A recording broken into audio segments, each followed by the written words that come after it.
ইতিহাসে প্রত্যেকটা দিনই গুরুত্বপূর্ণ। প্রত্যেকটা দিনই কিছু গুরুত্বপূর্ণ ঘটনা, কারো জন্ম, কারো মৃত্যু, এগুলো নিজের মধ্যে রাখে। ইতিহাস শুধু আমাদের অতীত জানায় না, ভবিষ্যতের পথও দেখায়। চাইলে প্রতিটা দিনই এক একটা ইতিহাসের সাক্ষী।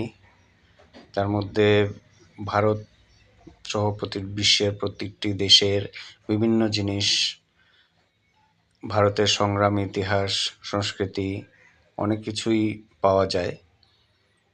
তো আজকে 5 এপ্রিল, আজকের দিনের বিশেষ কিছু গুরুত্বপূর্ণ ঘটনা, জন্ম, কারো মৃত্যু, এগুলো একটু বলবো আপনাদের। প্রথমে যেটা বলি, 1930 সালে যখন ডান্ডি অভিযান চলছিল, তখন ডান্ডি অভিযানের শেষ পর্যায়ে মহাত্মা গান্ধী তখন 5 এপ্রিলই লবণ আইন ভাঙার চূড়ান্ত সিদ্ধান্ত নেওয়া হয়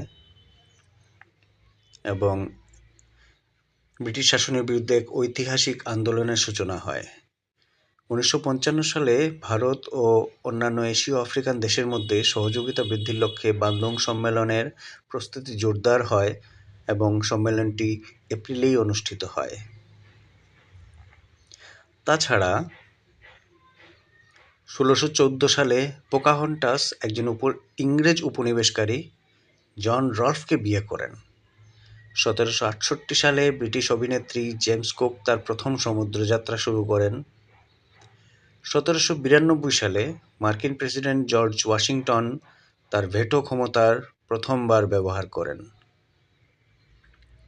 1971 সালে বাংলাদেশের স্বাধীনতা যুদ্ধের সময় বিভিন্ন স্থানে প্রতিরোধ আন্দোলন আরও জোরদার হয় আজকের দিনে 5 এপ্রিল। তাছাড়া জন্ম আজকের দিনে বিশেষ যেমন 1932 সালে প্রভাত কুমার মুখোপাধ্যায়, যিনি একজন প্রখ্যাত বাঙালি সাহিত্যিক এবং বাংলা সাহিত্যে ওনার উল্লেখযোগ্য অবদান। তাছাড়া 1908 সালে বেটি ডেভিস, একজন হলিউডের বিখ্যাত অভিনেত্রী, আজকে জন্মগ্রহণ করেন। 1950 সালে আজকের দিনে 5 এপ্রিল আগ্নেতা ফেল্ডস্কগ, একজন সুইডিশ সঙ্গীত শিল্পী জন্ম নেন, যিনি এবিবিএ ব্যান্ডের সদস্য। 1994 সালে কুর্ট কোবেইন, একজন বিখ্যাত রক ব্যান্ড, যিনি নির্ভানা নামে একটা ব্যান্ডের প্রধান গায়ক এবং গিটারিস্ট ছিলেন,